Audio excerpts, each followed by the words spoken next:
Hey Global Village, what's up? Okay, this isn't the video I thought I was going to record. In fact, I had already made one and YouTube blocked my ability to upload it, stating that it included a little bit of copyright material in relationship to a small movie clip I wanted to show. So in 1985, there was a movie called To Live and Die in LA, and by all accounts it was a pretty kick-ass movie. However, at the very beginning of the movie, there was an opening sequence which had no reason for being there. It didn't relate to the actual story of the movie, which was essentially about counterfeiting and dirty cops. But nonetheless, how it opened was a special agent tracking down a very stereotypical Middle Eastern fellow who went to the top of a building, then gave a psychotic speech about, I'm not even going to repeat the words here, but I will include a link to the trailer. So he gave the type of speech you would expect a suicide bomber to give before jumping off the building and blowing himself up.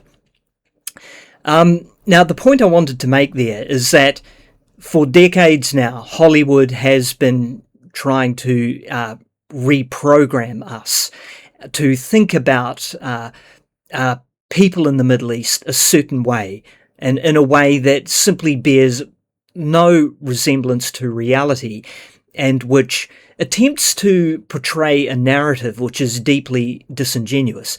In the video clip, the bomber is a psychotic religious fanatic. The police officer is trying to speak reasonably, is saying, "I'll put down my gun, let's talk about this," trying to be the very definition of reasonability as he attempted to unsuccessfully de-escalate the situation. Now, this, of course, does not portray reality at all. As most people probably know, Iran right now is in the process of a multi-day ceremonial mourning period for Ayatollah Ali Khamenei, who was murdered by the US and Israel.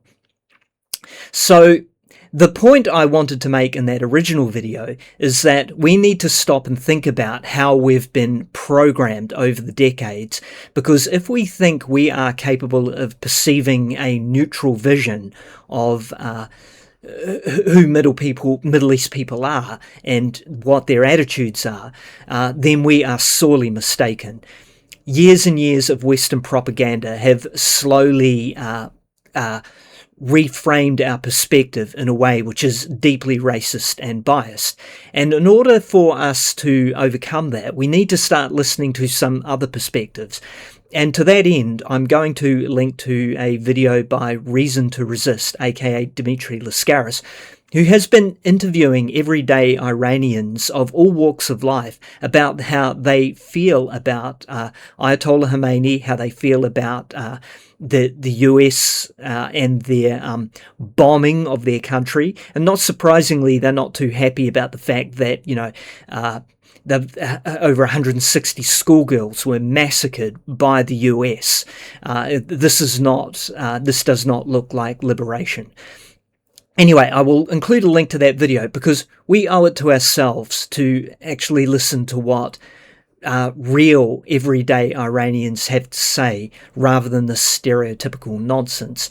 Now, what I am going to play is another clip from Good Guy Politics, and it demonstrates another thing I was just talking about recently, about how the tide seems to be turning in terms of US politics, and that people are starting to see through the bullshit. So let me just go ahead and quickly play this piece, which hopefully I can play. Have to put up with.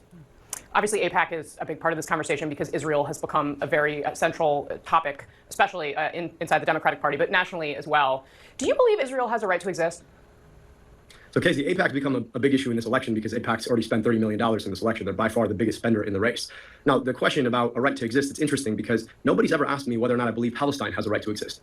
Every single president who served has said that they believe in a two-state solution. Israel exists. The question is whether or not we want a politics where our money is sent over to Israel to do genocide and apartheid instead of investing in our own kids. You say it exists, but does it have a right to?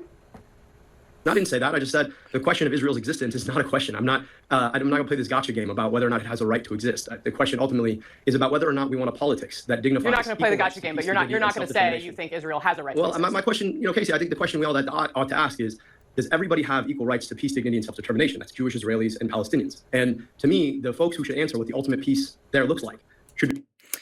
Yeah, you get the picture.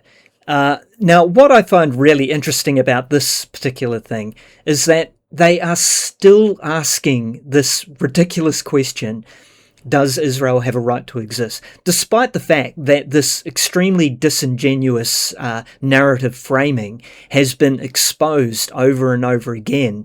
And in fact, all it really does is highlight how destitute they have become for providing a convincing argument as to why the US should continue to fund a country that is basically genociding Palestinians and causing massive conflict and instability in the wider Middle East. Why is billions of dollars of US taxpayers' money being pumped into the Zionist entity? That is the question. And because they don't have a decent argument for that, they continue to just reframe it as to, well, don't you think Israel has a right to exist? I hope everyone sees what they're doing there. But they've been doing this for so long now. It's just unbelievable to me that they're continuing to do that, because it is a losing play at this point.